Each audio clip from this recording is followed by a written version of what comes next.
Mu mvura nyinshi yagwaga, Minisitiri w'Intebe Dr Edouard Ngirente ari kumwe n'abandi bayobozi mu bagize guverinoma sura imirenge ya Shyira na Rugera yibasiwe bikomeye n'ibiza by'imvura.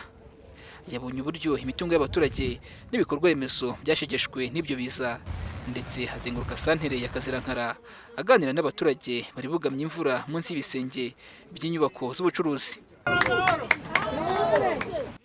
Kubona abayobozi batakanzwe n'imvura, abaturage bagaragaje ko ari ikimenyetso cy'uko leta ibashyize ku isonga. Twabyishimiye cyane kandi twabonye ko ubuyobozi bwacu butekereza cyane kubona nyine bafata umwanya mu mvura ingana gutya bakaza kureba uko tubayeho. Twizera ko mu mibereho mibi dufite ko barabikemura byose. Twabonye ko umuturage ari ku isonga kuko nabo bahangayikishijwe n'ukuntu twahuye n'ibiza, kandi twizeye ko tumaze kubabona twagize ibyishimo ko ibibazo dufite byose babikemura. Uretse kuba bishimiye ko basuwe n'aba bayobozi, abahuye n'ibyago by'ibiza by'imvura bahawe ubufasha leta yabageneye bugizwe n'ibiribwa, ibiryamirwa n'ibindi bikoresho by'ibanze. Kuko ibiza byabaye dusohoka nta kintu na kimwe dufite, ibyaba biri mu nzu byose byagwiriwe byangiritse. Kuba muduhaye ubushobozi mukamwongeye kutwubaka tukatwongeye gusubira nuko twari turi, twayibashimira abayobozi bafasha baduhaye. Turishimye cyane kuba tubonye ibyo kurya ndetse n'ibyo kuryamaho, biduhaye imbaraga no kumva ko dufite ababyeyi, atari nk'uko wakumva ko ntawe ukwitayeho. Tubonye ko hari umubyeyi ukwitayeho, Perezida Paul Kagame. Iki gikorwa cyo kuzana ibiribwa, ubutabazi bw'ibanze bigaragaza imbaraga leta ibahaye iki gikorwa no kwita ku baturage bayo.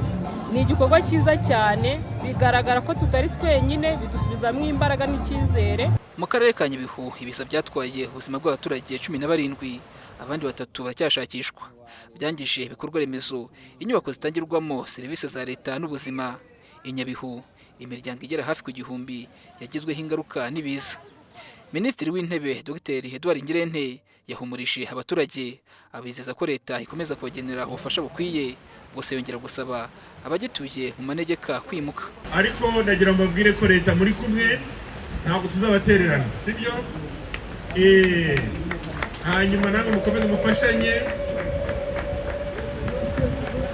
n'abatuye ahantu mu manegeka, abo bari bubwire kwimuka mwimuke.